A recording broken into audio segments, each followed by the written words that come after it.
இன்றைக்கு பேச வேண்டிய அவசியமான தலைப்பு. தமிழ்ச்செல்வி மேடம் அவர்கள் ரொம்ப அருமையாக ஒரு விஷயம் சொன்னாங்க. 63% ஆண்கள் தூக்கத்தை தொலைத்து விட்டார்கள். சத்தியமாக அது உண்மைதான். அந்த 63% பேர் தான் கல்யாணம் பண்ணியிருக்கா, மிச்ச பேர் கல்யாணம் பண்ணல. கல்யாணம் பண்ணவே தூக்கத்தை தொலைச்சிட்டான், கல்யாணம் பண்ணவே பண்ணாதவே நிம்மதியாக தூங்குறான். நான் உங்களுக்கு ஒரு உதாரணம் சொல்கிறேன்.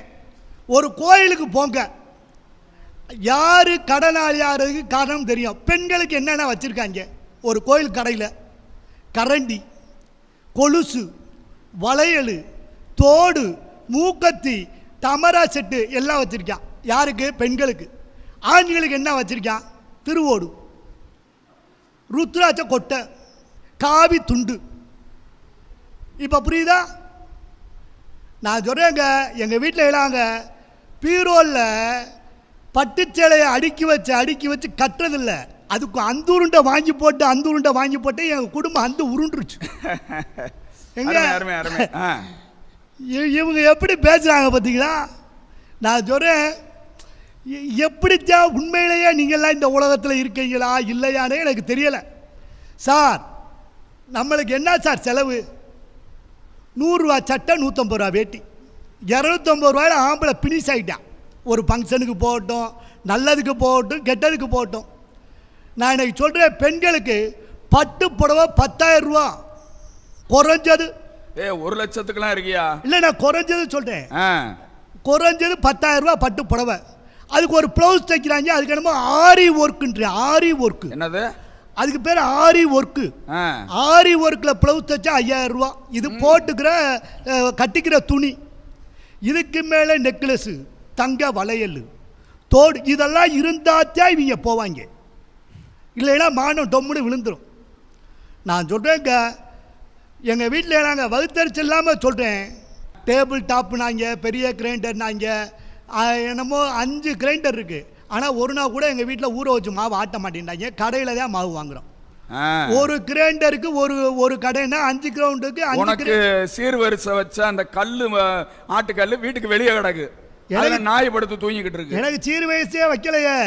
என் மாமனார் வாங்கி குடிச்ச கிரைண்டரு பேனை போட்டா பறக்குதுங்க அப்படின்னே தயாரிச்சிருக்காங்க. அப்படி ஒரு கிரைண்டரை இவங்க வேற நாங்கள்லாம், எங்களுக்கு கடனே தெரியாது. நான் உண்மையாக சொல்கிறேங்க, எங்கள் அப்பா ஒரு ஆள் வேலை பார்த்தாரு.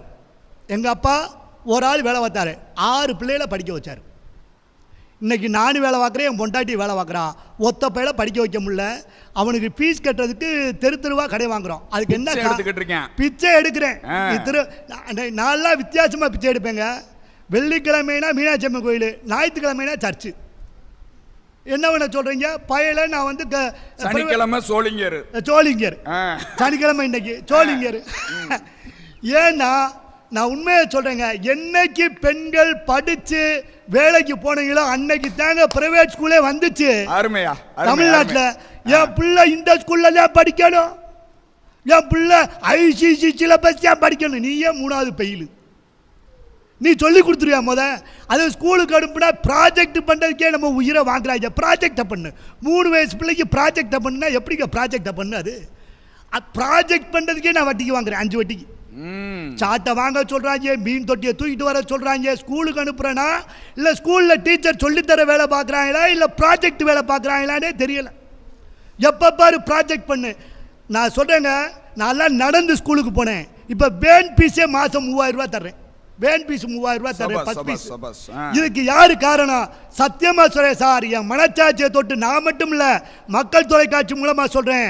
தமிழ்நாட்டில் இருக்க ஒவ்வொரு ஆணும் நினைக்கிறான், என் பிள்ளை கவர்மெண்ட் ஸ்கூல்ல படிச்சா நல்லா படிப்பான்னு ஒவ்வொரு ஆணும் நினைக்கிறான். ஆனா பொம்பளை பிள்ளை அப்படி கிடையாது. என் மையம் இங்க படிக்க கூடாது. என் கௌரவம் என்ன ஆகுறது? என் கௌரவம் பெரிய ராஜராஜ சோழன் வீட்டில் பிறந்த. நான் கேட்குறேன் சார், தப்பா நினைக்காங்க. இன்னைக்கு ஆஸ்பத்திரியும் பெரிய பெரிய பிரைவேட் ஸ்கூல் வந்ததுக்கு காரணமே பெண்களுடைய பேராசை தான். நாங்கள்